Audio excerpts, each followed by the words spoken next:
உடல்நலக்குறைவால் Chennai Apollo மருத்துவமனையில் நடிகர் ரஜினிகாந்த் அனுமதி. அடிவயிற்றில் இரத்த நாளத்தில் ஏற்பட்ட வீக்கத்துக்கு சிகிச்சை அளிக்கப்பட்டுள்ளதாக தகவல். சிகிச்சை முடிந்த நடிகர் ரஜினிகாந்த் தனி அறைக்கு மாற்றம். எந்தவித அறுவை சிகிச்சையும் செய்யப்படவில்லை என மருத்துவமனை வட்டாரம் தகவல். ஜம்மு காஷ்மீர் சட்டமன்ற தேர்தலில் இறுதிக்கட்ட வாக்குப்பதிவு விறுவிறுப்பு. காலை 9 மணி நிலவரப்படி 11.60% வாக்குகள் பதிவு. காந்தி ஜெயந்தியை முன்னிட்டு சென்னை காந்தி மண்டபத்தை சுத்தம் செய்த ஆளுநர் ஆர். என். ரவி. காந்தி மண்டபத்தில் மது பாட்டில்கள் குவிந்து கிடப்பது வேதனை அளிப்பதாக பேட்டி.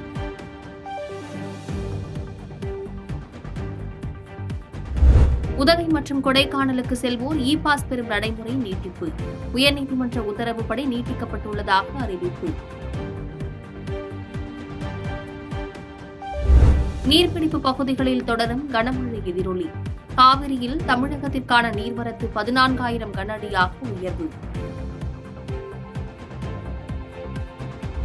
கேரள மாநிலம் திருவனந்தபுரத்தில் கொண்டாடப்படும் நவராத்திரி விழா.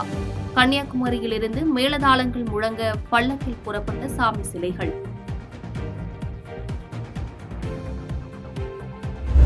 துப்பாக்கி குண்டு பாய்ந்த நிலையில் பாலிவுட் நடிகர் கோவிந்தா மருத்துவமனையில் அனுமதி.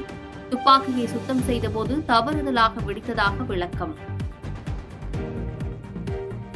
இலங்கைக்கு சுற்றுலா செல்ல இன்று முதல் விசா தேவையில்லை.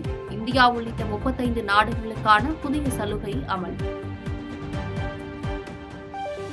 வணிக பயன்பாட்டிற்கான சிலிண்டர் விலை அதிகரிப்பு. 48 ரூபாய் உயர்ந்து 1903 ரூபாய்க்கு விற்பனை. நடிகர் ரஜினிகாந்த் திடீர் உடல்நலக்குறைவால் சென்னை அப்போலோ மருத்துவமனையில் அனுமதி. ரஜினி விரைந்து நலம் பெற வேண்டும் என முதலமைச்சர் மு. ஸ்டாலின் பதிவு. விமானப்படை சாகசத்தை ஒட்டி சென்னை மெரினாவில் ட்ரோன்கள் பறக்க இன்று முதல் தடை. மீனம்பாக்கத்திலும் அக்டோபர் 8ஆம் தேதி வரை பெரும்பாலான விமானங்களில் நேரம் மாற்றம். சென்னையில் உள்ள காந்தி மண்டபத்தை சுத்தப்படுத்தும் பணியில் ஈடுபட்ட ஆளுநர் ஆர். என். ரவி. தூய்மை இந்தியா திட்டத்தின் கீழ் மாணவர்களுடன் இணைந்து நடவடிக்கை. மேட்டூர் அணையின் நீர்வரத்து கிடுகிடுவென அதிகரிப்பு. வினாடிக்கு 3,300 கன அடி வந்து கொண்டிருந்த நிலையில் 12,800 கன அடியாக உயர்வு. மகாத்மா காந்தி படத்திற்கு பதிலாக நடிகர் அனுபம் கேர் படத்தை அச்சிட்டு மோசடி. கள்ளநோட்டு கும்பலிடம் 2 கிலோ தங்கத்தை இழந்த நகை வியாபாரி. நில மோசடி புகாரில் கர்நாடக முதலமைச்சர் சித்தராமையா மீது அமலாக்கத்துறை வழக்கு பதிவு. சர்ச்சைக்குரிய 14 வீட்டு மனைகளையும் ஒப்படைக்க தயார் என்று சித்தராமையா மனைவி கடிதம். ஜம்மு காஷ்மீர் கடைசி கட்ட வாக்குப்பதிவை ஒட்டி வாக்காளர்களுக்கு பிரதமர் மோடி வேண்டுகோள். முதன்முறை வாக்காளர்களும் பெண்களும் அதிக அளவில் வாக்களிக்க வேண்டும் என எக்ஸ் தளத்தில் பதிவு. ஜம்மு காஷ்மீர் தேர்தலில் பெண் வாக்காளர்கள் அதிக அளவில் வாக்களிக்க வைக்க தேர்தல் அதிகாரிகள் புதிய திட்டம். மகளிருக்கான வாக்குச்சாவடிகளில் வண்ண பலூன்களுடன் பிங்க் வாக்குப்பதிவு மையங்கள் அமைப்பு. தெற்கு லெபனானின் தரைவழி தாக்குதலை தொடங்கியது இஸ்ரேல். ஹிஸ்புல்லா நிலைகளை குறிவைத்து தாக்குதல்.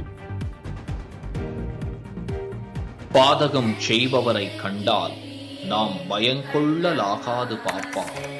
மோதி மிதித்து விடு பாப்பா, அவர் முகத்தில் உமிழ்ந்து விடு பாப்பா.